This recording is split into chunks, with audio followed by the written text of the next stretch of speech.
கர்த்தருடைய ஈடு இணை இல்லாத நாமத்திற்கு மகிமை உண்டாவதாக. கர்த்தருடைய கடினமான உபதேசம் 6. இத ஃபாலோ பண்றது ரொம்பவே கஷ்டமான காரியம்தான். ஆனா நிச்சயமாய் முடியும். உங்களால கூடுமானால் ஒரு 5 நிமிடம் இந்த செய்தியை பொறுமையா பாருங்க. இது நிச்சயமாய் உங்கள் ஆத்மாவை தேற்றக்கூடியதா இருக்கும்.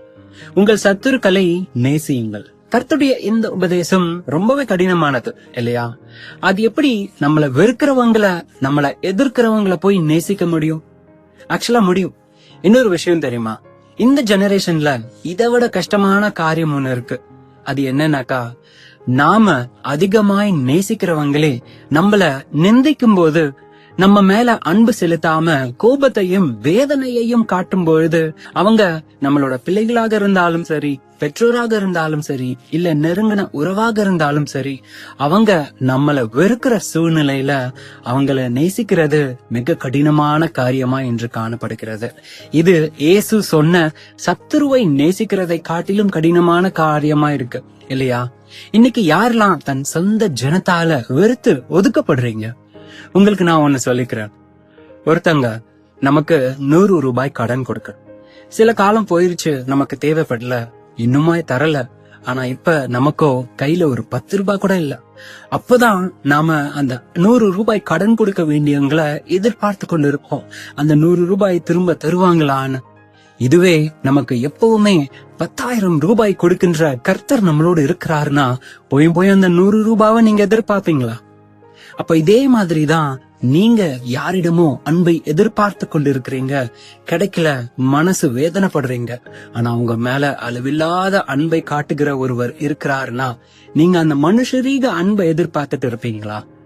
கர்த்தருடைய ஆவியை கொண்டு நான் சொல்லுகிறேன், நீங்க எதிர்பார்த்து கொண்டிருக்கிற அன்பை காட்டிலும் அளவிட முடியாத அன்பை காட்ட என் இயேசு காத்து கொண்டிருக்கிறார்.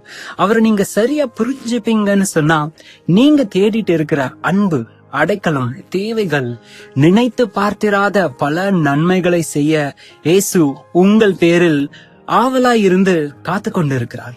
நீங்க எதிர்பார்க்கிற நன்மைகள் மனுஷர்களாலேயோ, பிள்ளைகளாலேயோ, பெற்றோர்களாலேயோ, இல்ல எந்த உறவுகளாலேயோ வரப்போறது இல்ல. நீங்க விசுவாசிக்க போற இயேசு கிட்ட இருந்து மட்டும்தாங்க அந்த அன்பு கிடைக்கும்.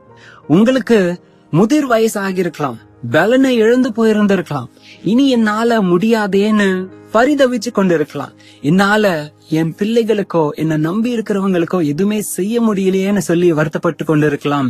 மறந்துடாதீங்க, உங்களை அழைத்தவர் அவர் உண்மையுள்ளவராயிருக்கிறார். அவர் முடிவு பரியந்தம் உங்களை நடத்துவார். சோர்ந்து போயிடாதீங்க. எனக்கு ஒரு நேசர் இருக்கிறார், அவர் என்னை நடத்த உண்மையுள்ளவராய் இருக்கிறார்னு நீங்க விசுவாசிக்கிறீங்கன்னா, நிச்சயமாய் உங்களை நிந்திக்கிற எல்லாரையும் நேசிக்க உங்களால் கூடும். என் தேவன் உங்களுக்கு அந்த பலத்தை கொடுப்பார்.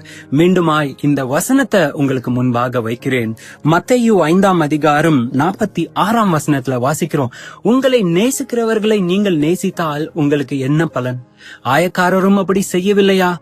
நீங்க கர்த்தருடைய பார்வையிலும் மனுஷருடைய பார்வையிலும் விசேஷித்தவர்களா இருந்து உங்களை துன்பப்படுத்துகிறவர்களையும் நேசியுங்கள்.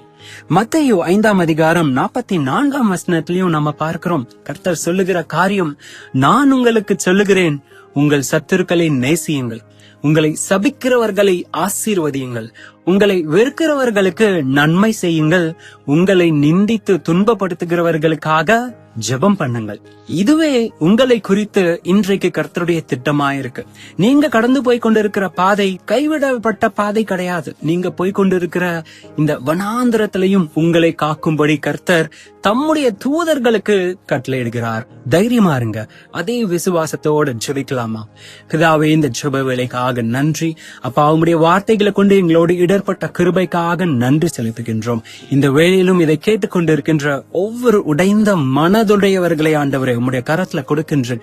எத்தனையோ சூழ்நிலைகளினால நிந்திக்கப்பட்டு அப்பா, ஒரு அன்பிற்காக இன்னைக்கு காத்து கொண்டிருக்கலாம், ஒரு உதவிகளுக்காக காத்து கொண்டிருக்கலாம், ஒரு அடைக்கலத்திற்காக காத்து கொண்டிருக்கின்றான். ஆண்டவரே, எல்லாருடைய நிந்தையையும் என் தேவன் நீர் கண்ணோக்கி பார்க்கிறவராக இருக்கிறீர்.